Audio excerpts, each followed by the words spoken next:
Bondage holds no man except for where he allows himself to be held. A couple months ago, I think, I had posted a video talking about social media, how social media steals your energy. And at that time, I had got back on Instagram after being off Instagram for like 2 months, I think, like since January. And like at the time I was doing, like before I had got on, I was doing like really good, like energy wise, like consciously I felt really like positive and like uplifted. And then I got back on and it kind of like, at first I was only on for a few days, but like at first I wasn't tripping, but then at some point I realized I was getting mad, like anxious about being on, and I'm like, yeah, like this ain't right, blah blah blah. And believe me, I still feel the same way. I do feel like to a certain extent, social media does affect your energy. But I took a little vacation last week, first time in Mexico, and I was on the gram the whole time, posting and everything like that. And even though I'm back now and I'm still posting. In fact, I'm probably about to get my little dump together so I can put it on my main, whatever the case might be. But once again, I say, I'm about to circle back. Once again, I say, bondage holds no man except for where he allows himself to be held. And then moving into the reason I told that little tidbit, I keep looking down because I'm reading from my journal. But I had to write this one down, y'all, because it was getting deep. It was deep. It is deep. But the anxiety isn't a curse. It's a signal that something needs to be addressed. The cage that you're in, the glass box that you're in, the anxiety isn't the cage. It's a hint to where to find the key for the cage.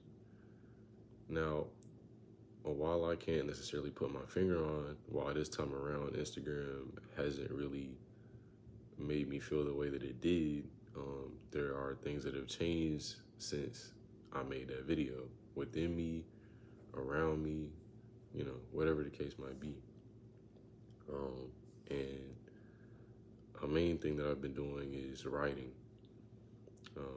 As you can see, like I'm actually like pretty deep into this journal. Like this is all stuff that I've written. So, yeah, writing. But words, thoughts, actions. All three of those things are intertwined. But them words, man, them words, and your thoughts are gonna push what actions you take and what actions you make and what words you speak.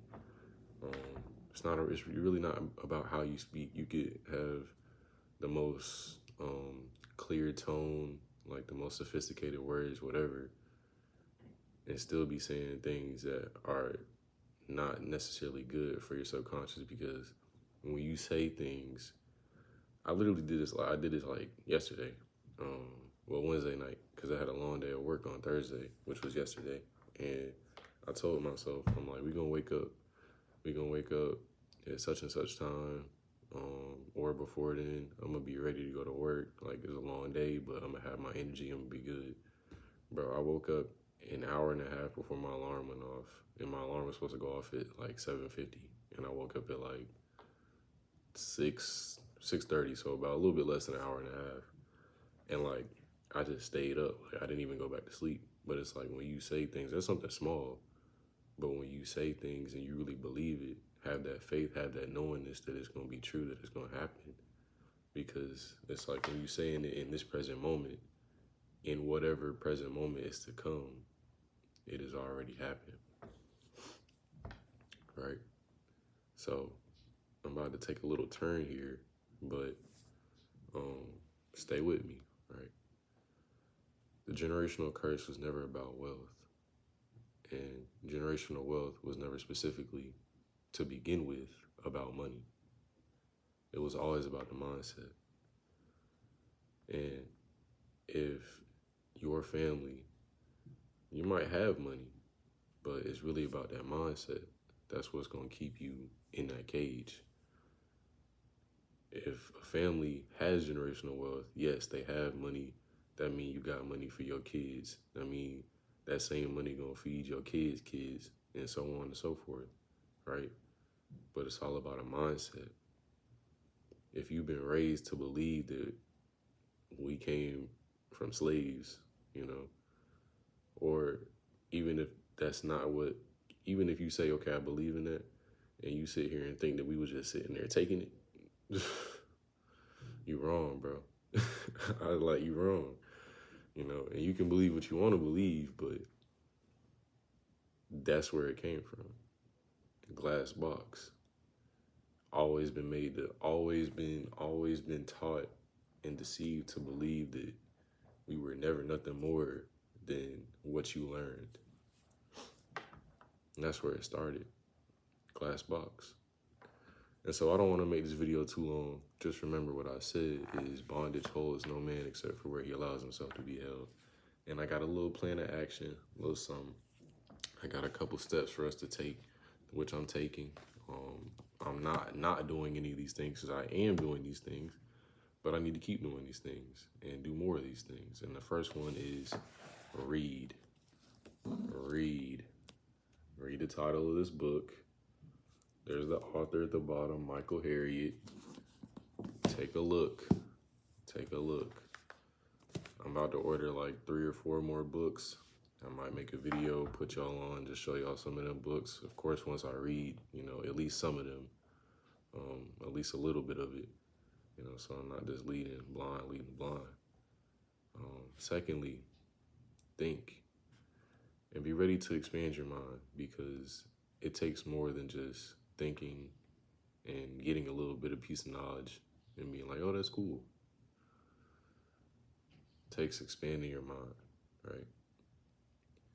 This third one is really important, and the fourth one, third and fourth, they're all important, but the third and fourth one are really important.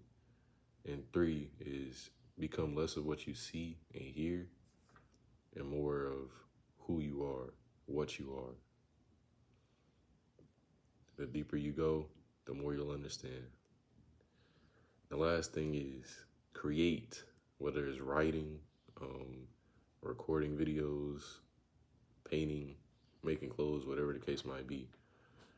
Your creative nature is a door to the true wealth of the mind, body, and spirit of the person that you truly are and the person that you truly were meant to be. So, once again, y'all, glad to be back. I'm gonna be making more videos. We're back in full swing. I love y'all. If you needed to hear this, or if you know somebody that need to hear this, send us a video or whatever. Leave a comment, like, whatever, all that. Love y'all. I'll see y'all in the next one, man.